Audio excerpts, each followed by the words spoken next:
Yeah. Yours usually goes right here, I think. Okay, so I'm so glad that you talked about Booker T. Washington's book. I think this is one of the great American memoirs. It's lovely. I think a lot of people talk about My Bondage and Freedom, but because he's sort of like what you were talking about, where because he was, I guess, what you would call an incrementalist. That's not as popular. He didn't have the same kind of sweeping vision. He was much more pragmatic. He's not as popular. But yet, look at what Up From Slavery did for Julius Rosenwald. Right? And Julius Rosenwald would not have been inspired to give the equivalent of $1 billion to start 5,000 schools in the United States had he not read it. Well, it sort of reminds me of that, the story of the starfish, where he's like, it matters to the starfish.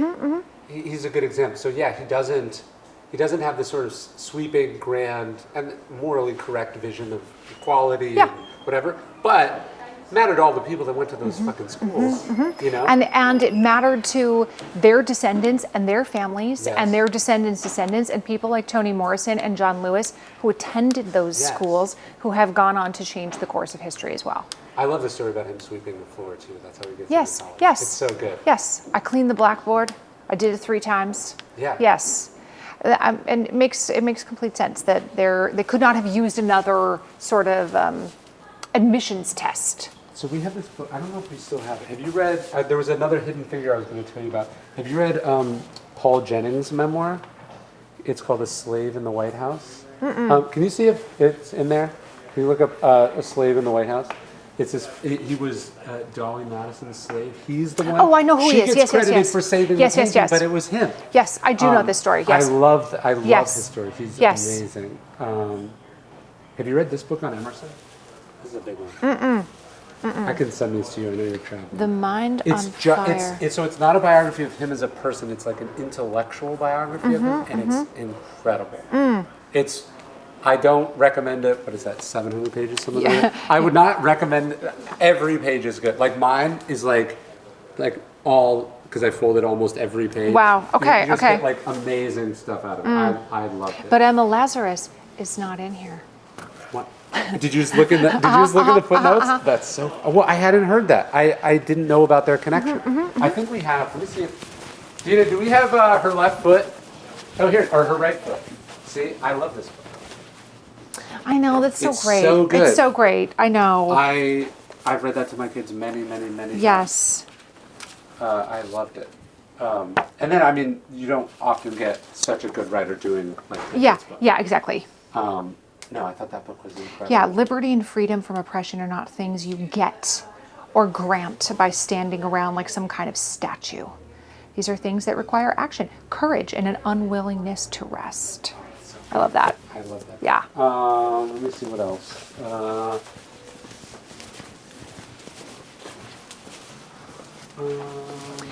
This is good.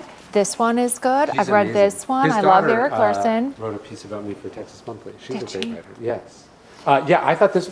I have a chapter that sometimes you read like I love. You think like I always go. I cannot justify reading another book about the Civil War. I know. And then I get a different lens on it, and I go, oh, that unlocks something. And so I have a chapter in the book I'm doing now. I think you could make an argument. Obviously, slavery is a moral abomination, but I was fascinated with the sort of snowflakery of Southern culture. That basically, it wasn't just that they weren't content just to be like, look, this is awful, but it's good for business. They create this enormous culture and this pseudoscience because they can't face the reality of what they're doing. That's right. And they basically, like, Lincoln, they secede before Lincoln even is inaugurated. So it was just the idea that someone did not buy into the conceit was so scary. They could not tolerate the distress. Yes. They had no distress tolerance Yes. for the idea that something could change. Yeah, or that someone just would not say slavery was good. Like Right. basically all Lincoln did was say like, I personally would not own slaves. I don't think it's good. And as president, I will try to stop the expansion of slavery to new territories. And they were like, how dare you? How dare you? And it's Sign the paperwork. Yeah, no, it's I mean, it was in the South that books were banned. And Uncle Tom's Cabin was a criminal, owning a copy of Uncle Tom's Cabin was a criminal offense because it could potentially challenge our fragile little assumptions about. Eric Larson So was, good. when my book hit #1 on the bestseller list, Eric Larson was the first person to send me an email. Really? Yes. Oh, I love him. Yeah. I think, and there are not many people who have as string of as many good. It's not like he has one good book and a couple okay ones. I know. But just like, Every book he writes is good. have you read this? Oh, yes. I Okay. love that one. I love Candace Millard, too. I think she's fantastic. Yeah, she blurbed your book. Yes, she I've did. had her on. She's Yes. amazing. She's fantastic. Her book on Clementine Churchill, so Clementine Churchill, Yep. right? Is Yep. amazing. I love her. She's great. What else? What else do you like? Let's see. I am a huge Bill Bryson fan. I love Bill Bryson so much, and this is one of my favorite Bill Bryson books. I just gave some talks in Australia, so I reread that book, and I was just like amazed at how good it is. He's so good. He has a American road trip book Yes. that he wrote in like the late 70s. Yeah. That I also reread. So good. Yes, all of his books, A Walk in the Woods, it's just so hilarious. I almost don't like. It's so good. Like if you told me, like I would believe if you told me that he just made it all up. Do you know what I mean? Like it's too fun. It's like I don't want to know too much the candy about it. bars. It's too many things. Yeah, there's a lot of books down here that are on my shelves. Have you read Tunnel 29? No, Okay. no. I love narrative nonfiction. Yes, me This too. book is incredible. This is about the tunnels that they were digging under the Berlin Wall. Oh, I And love this, it. This guy, insane, so good. Yes. Will Okay, blow your mind I how need good this it is. one. Yes. Yes, so good. This is now Tunnel 29 is now like you can visit it. I think so. Yes. Yeah, I think this it's is like all a- Samantha. Samantha begged me to read Tunnel 29 for like months, and I was like, yeah. And it was like, I'm reading. read it to everyone like you read it. Yeah, I'm reading it. I'm reading it, and I'm like every sentence, every page. I'm like guilty. I Yeah. feel guilty that I didn't read it sooner. I feel terrible. It's amazing. I love Patrick Radden-Keefe. I think he's fantastic. I love him. Also. Yeah. Of course, Doris Kearns Goodwin. The Of best. course, she's incredible. And Parting the Waters. This is also Yes. one of my favorites. Do we have the children? We should have the children. I love that book too. The Taylor Halberstam book. Branch's work is just like, it's so voluminous. Like every book is like a, kind of a doorstop. You know what I mean? Yeah, no, I do know what you mean. Yes. The last, which is the last? What's the last one? Part of the no. This is the last one, right? No, this is the last one. At the end, he in the acknowledgments, he thanks his son, who was born as he started the first one, and he's old enough to have been his research assistant on the last one. Wow. And so, like you go, oh, this is the physical embodiment of Yes. 25 years of work. Totally. Okay, so my Taylor Branch, it's out of print for some tragic, terrible reason. But in the 70s, he wrote a book with Bill Russell. And it's a memoir of one of the all-time great Americans. But like, it's Taylor Branch level writing with Bill Russell's life. Yeah. It's criminal that it's out of print. AJ Jacobs is hilarious. He was just here. He's very funny. I've known him forever. He's very funny. have you read Why Fish Don't Exist? Yes. She's yes. awesome. I love Kate Bowler. Yes. she's Yes. great. Have you read A Gift from the Sea? No, Okay, I've not take read that one. She's obviously the Lindberghs are somewhat complicated. Yes, But yes. this is like it's 5 or 6 meditations on these different seashells. It's a very beautiful book Okay, about stillness and quiet and other such things. I love that. You recommended. I think I saw Dr. Becky in your acknowledgement. Oh yes, I love The I love greatest Dr. parenting Becky. book ever. She's great. Yep. She's the best. Mm-hmm. So we have done some. But yeah, Oh yes, let me sign these. Yes. And then I want to show you something upstairs. Okay. Okay. And then you're free to go. Okay.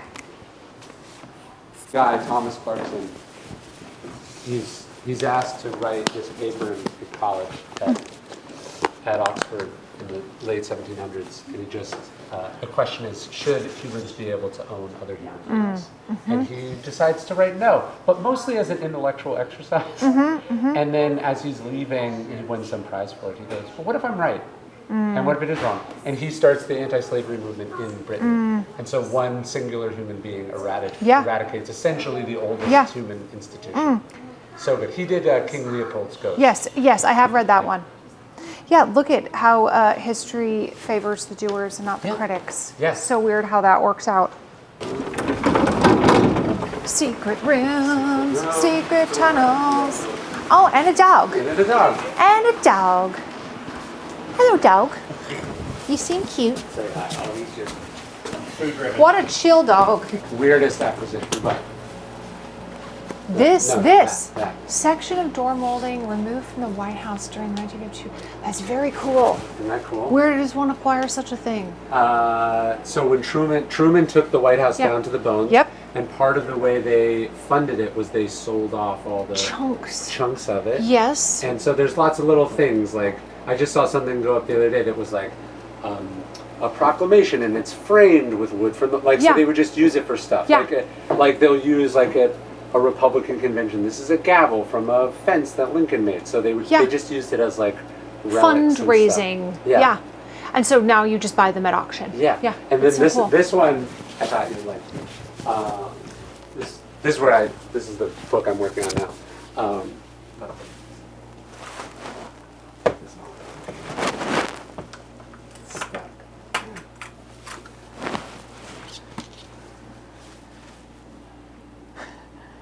I shall do my best to bear myself well. This is like 3 days after he was inaugurated.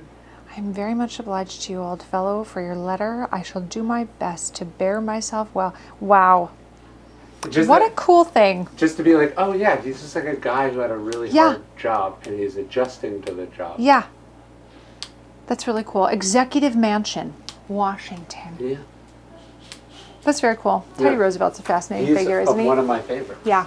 I interviewed his great-grandson. Yeah. He's like a constitutional law scholar. Yes, he is. Kermit. Mm-hmm. Yeah, it's fascinating. Yeah. Teddy Roosevelt, yes, his time in the White House is fascinating. His children are fascinating.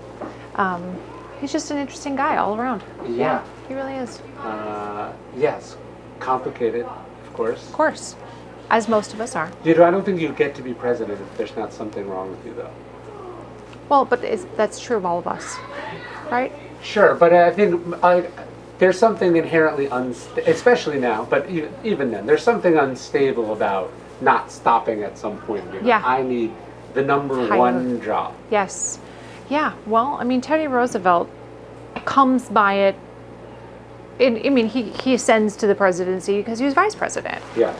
So, but nevertheless, yes, you can trace his desire for power, of course, as he ascends through New York government, and the story about his wife and child is just. You always think of him as kind of like jovial. You think of him as like Night in the Museum. Yeah. Like I got my little glasses and my mustache, and I'm on my horse. I shot my buffalo. That's like how you picture Teddy Roosevelt. You don't picture Teddy Roosevelt suffering. With Lincoln, too, you'd see him as this lanky, funny-looking, funny guy who obviously the Civil War was sad. But you're not like, no, every day of your life was horrible, basically. Yes, he had a terrible life. Yeah. He was deeply depressed. Yeah. Thought about suicide regularly. Yeah. Lincoln's Melancholy we have downstairs. Yes, it's a great book. Yes, I love that book. And I absolutely...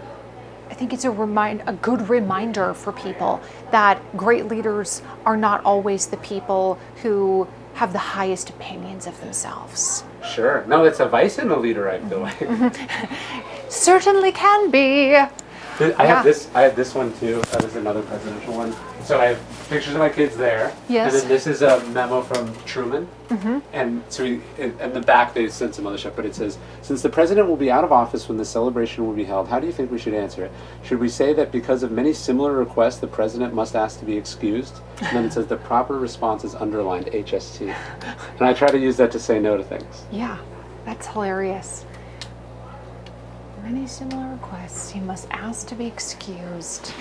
I need to remember that. Yeah, me Maybe too. I need That's to why remember it's that. literally on the wall. That's why I bought it and I framed it. Because it's just requests all day. It is. Which is good. That's what you want. That's what you're working for. But then, how do you, like you said, how do you stick with your thing and the important work you're doing? You can't if you're trying to please all people. All do you have a lot of speaking requests that you have to turn down? Yes. And they're hard to say no because, at least in what I do, is they're not so much like civic groups and stuff, which I imagine you get a lot more of. But like, there's usually an amount of money that it is worth. And so in my mind, even though I wasn't thinking it, even though I don't want it, even though I don't need it, now I'm like, it costs me X to say no. So now you're just like, well, that would be irresponsible. But in fact, what's irresponsible is saying yes, you know? And so that's this sports psychologist, Dr. Jonathan Pater, he sent me that. That's Oliver Sacks. And in his office, he had a sign that just said no, exclamation point. Yeah, it's hard. I know, it's difficult. It's difficult to deal with disappointing people. And it's difficult to weigh the opportunity cost of being away from your business, to say yes to something, away from your family.